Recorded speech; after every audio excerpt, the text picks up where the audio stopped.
तो स्वागत करुच्ची आपण को खरा बेलटार एठाकू डाकी किसी कथा बांटिबा पई कहितबारु मु दुखित किंतु मोर प्रतिद्वंदी मान्यवर श्रीयुक्त बद्रीनारायण पात्रंकर सकाळे गोटे प्रेस वार्ता देखी मु आपण मानक एठाकू डाकिबाकू बाध्य हेली। मोटामोटी भाव एक दीर्घ प्रेस वार्ता करी बद्री बाबू मो विषय अनेक गुड़िए प्रश्न उठाई मु भावुची सेगुड़िकर सठिक उत्तर एवं स्पष्टीकरण देवा मोर गोटे कर्तव्य एवं दायित्व से आपण मानक डाकी। मोटामोटी भाव में बद्री बाबू जहाँ कहवाक चेष्टा करुँचा शुणी मु अत्यंत आमोदित होउची। मते हस माड़ुची लाज भी माड़ुची एवं मु व्यस्त एवं विव्रत गोटे कारण होउची बद्री बाबू को फरी जड़े अत्यंत अनुभवी वयस्क पूर्वतन मंत्री एवं पूर्वतन अध्यापक जो कथा गुड़िक कहते ता भीतर किसी तालमेल रोना से गोटे कथा प्रथम आरंभ करुँच जे मु जड़े विदेशी मु बारंबार कही विदेशी किपर हेल्ले जाने ना एवं तापर पर से कहते कहीं जानती ना कि सी एठी जानती ना से अत्यंत खुशी हवा कथा एभली गोटे प्रार्थी अंचल किए जानती ना प्रार्थी क्या जाने ना से डरुंट कहीं एत व्यस्त होती कहीं प्रश्न उत्तर से देवा दरकार से तो सीधा घर बसी जितवा कथा प्रेस वार्ता डाकिबा कथा उठी कहीं। द्वितीय कथा है से मत गोटे नुआ चरित्र चित्रण कर गोटे एक नंबर गुंडा सबू खंडा तलवार धरी मु काले बुलुची आपण मान देखुते मु कौन धरी बुलुची गामछा छड़ा मो हाथ आउ किछि नाही मु काले सबू आसामी मान को धरी बुलुची टंका बांटुची एवं कड़ा टंका धरी गुंडा बदमाश भी धरी एवं तांकरी जो कथाटी मत अत्यंत आमोदित करुची कि मु काले घसीपुरा रे गोटे भयर वातावरण सृष्टि करुची एपरिक महिला मान को मध्य एकाठी करी तांका भितर भयर संचार करूची। मत यहाँ कहीं हस माड़ुची जे मु आसला दिन ठार निर्वाचन में प्रथम मुख्य प्रसंग करी घसीपुरा भय को दूर करी हिंसा को दूर करी आमर ओडिया गोटे कथा अच्छी व्यवहार करने को चाहूँ नी कि गोटे आप्तवाक्य हिसाब से कथा को एक्सप्लेन करने को व्यवहार करुला शैतान वेदपाठ हिंदी में गोटे कथा अच्छी उल्टा चोर कटुआल को डांटे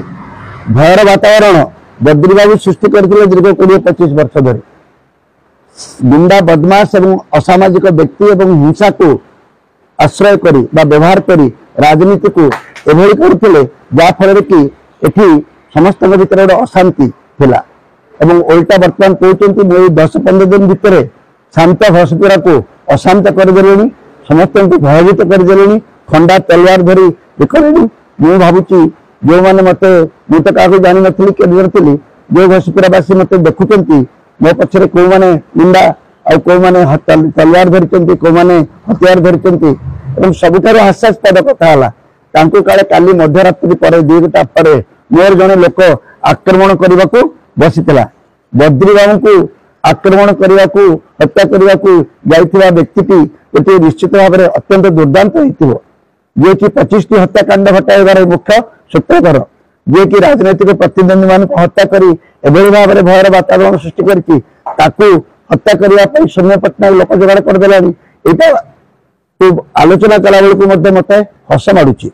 एरा सब अत्यंत उद्भट कल्पना बद्री बाबू मानसिक भारसाम्य बोधे कमी कमी जाऊँगी तेणु वयस्क लोक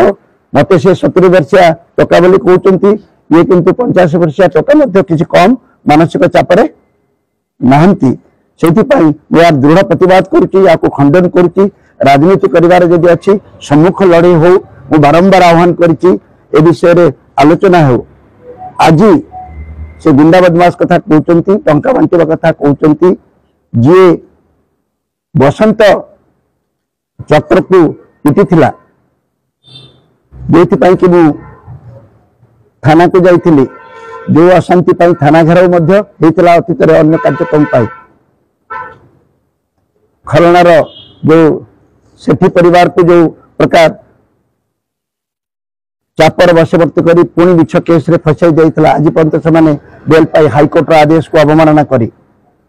किंतु एबे एबे खबर आसी टुलू बाबू से किए मु तो घसीपुरा क्या जाने ना तेणु टुलू बाबू किए मुझे जानवी नहीं से काले जने जने वरिष्ठ सरपंच बद्री बाबू को डाण हाथ एवं बद्री बाबू निजे कहतु जे ए भद्र व्यक्ति सहित संपर्क कौन से करुले कौन फ्लाइंग स्क्वाड पैसा बांटिबा अभियोग केवल धरी ना गाड़ी पोस्टर बैनर एवं पैसा को जबत कर मोर खबर बद्री बाबू मत बुझे दिंतु टुलू बाबू सहित संपर्क कौन अच्छी बसंत को जी मारी से कहीं बर्तमान खोलार घूरी बुलूची मु तो एत बड़ गुंडा एत बड़ बदमाश सब अशांत वातावरण करदे मानवर मुख्य निर्वाचन कमिशनर को मुझे निवेदन करी घसीपुरा गोटे स्पर्शकातर निर्वाचन मंडली थिला यार इतिहास को से निजे परखंतु एवं प्रतिटी बूथ यह अत्यंत जहाँ कहते सेंसिटिव बूथ ए बूथ गुड़िक किपरि सुरक्षित भोट प्रदान हो पार से विषय व्यवस्था करंतु एबे मु खबर पाउची अनेक बूथ रे तंकर लोक माने सीसीटीवी कैमेरा लगेबा को दौ नांती बा सब बूथ रे लागी नाही मु दाबी करी घसीपुरार प्रत्येक बूथ रे सीसीटीवी कैमेरा लागू आम अवश्य किसी स्पर्शकातर बूथ रो चिन्हट कर सूचना देचु किंतु वर्तमान जहाँ वातावरण मु देखुची सब बूथ मध्य स्पर्शकातर कहले अत्युक्ति हेब नाही